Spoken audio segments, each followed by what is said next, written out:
നമസ്കാരം. Best media Tak Hindi school of learning ക്ലാസ്സിലേക്ക് 9ാം ക്ലാസ്സിലെ എല്ലാ കൂട്ടുകാർക്കും സ്വാഗതം.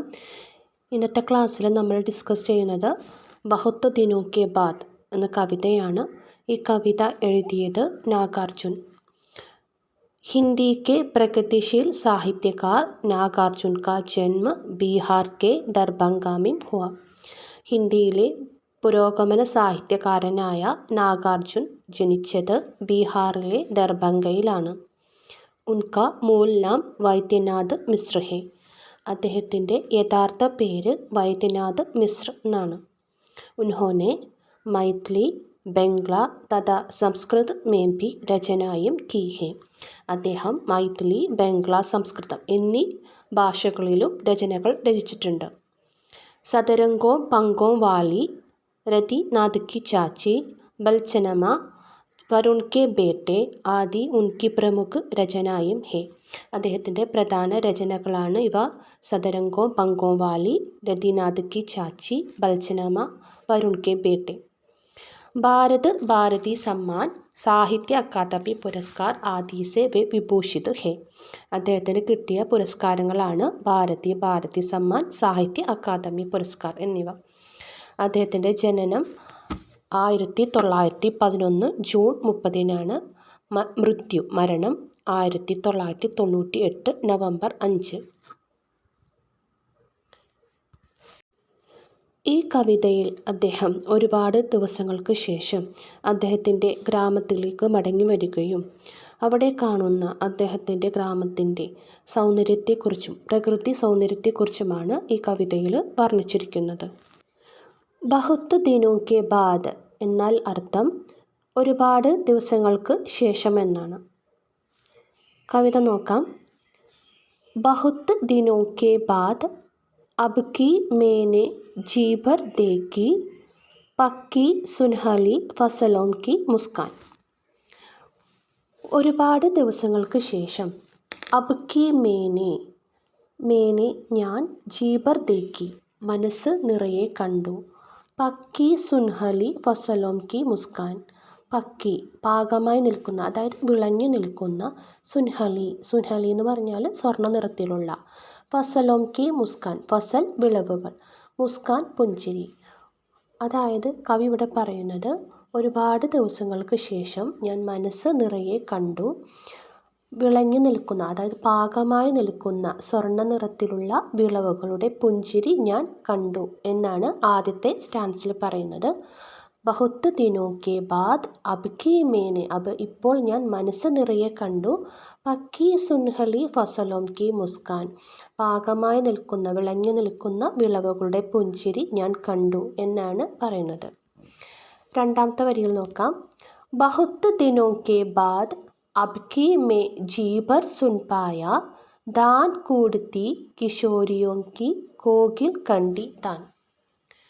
ബഹുത്ത് ദിനോ കെ ബാദ് ഒരുപാട് ദിവസങ്ങൾക്ക് ശേഷം, അബ് കി മേ ജീബർ സുൻ പായ ഞാൻ മനസ്സ് നിറയെ കേട്ടു, ദാൻ കൂടത്തി, ദാൻ എന്ന് പറഞ്ഞാൽ നെല്ല്, കൂടത്തി നെല്ല് കുത്തുന്ന, കിശോരിയോം കി കിശോരി എന്ന് പറഞ്ഞ ബാലികമാരുടെ, കോകിൽ കണ്ടി താൻ കോകിൽ കണ്ടി എന്ന് പറഞ്ഞാൽ മനോഹരമായ താൻ നാദം.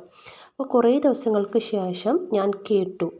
എന്താണ് കേട്ടത്? അദ്ദേഹം നെല്ല് കുത്തുന്ന കിശോരികളുടെ, യുവതികളുടെ മനോഹരമായ നാദം ഞാൻ കേട്ടു എന്നാണ് രണ്ടാമത്തെ സ്റ്റാൻസിൽ അദ്ദേഹം പറയുന്നത്. അടുത്ത വരി നോക്കാം.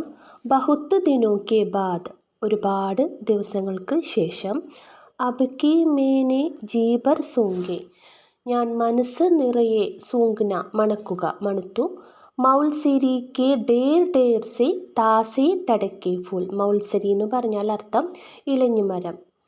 ഡേർ സെ ധാരാളം, താസെ ടടക്കെ ഫൂൽ താസെ ടടക്കെന്ന് വെച്ചാൽ പുതുപുത്തനായ പൂവിൻ്റെ ആ മണം ഞാൻ മണത്തുന്നു. ഇലഞ്ഞിപ്പൂവിൻ്റെ ഫ്രഷായിട്ട് നിൽക്കുന്ന ഇലഞ്ഞിപ്പൂവിൻ്റെ ആ സ്മെല്ല് ഞാൻ മണത്തു എന്നാണ് കവി അടുത്ത ഈ വരികളിൽ പറയുന്നത്. ബഹുത്ത് ദിനോ കെ ബാദ് അബ് കി മേനെ ജീബർ സൂങ്കെ. ഒരുപാട് ദിവസങ്ങൾക്ക് ശേഷം ഞാൻ മനസ്സ് നിറയെ മണത്തു. മൗൽസരിക്ക് ഡേർ ഡേർ സെ താസെ ടടക്കെ ഫൂൽ. ഇലഞ്ഞിപ്പൂവിൻ്റെ ധാരാളം ഇലഞ്ഞിപ്പൂവ്, പുതുപുത്തനായിട്ട് നിൽക്കുന്ന ഇലഞ്ഞിപ്പൂവിൻ്റെ ആ മണം ഞാൻ മണത്തു. അടുത്ത വരികളിൽ എന്താണ് അദ്ദേഹം പറയണത് നോക്കാം.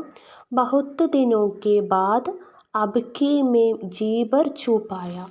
ഒരുപാട് ദിവസങ്ങൾക്ക് ശേഷം ഞാൻ മനസ്സ് നിറയെ ചൂപ്പായ തൊട്ടു നോക്കി.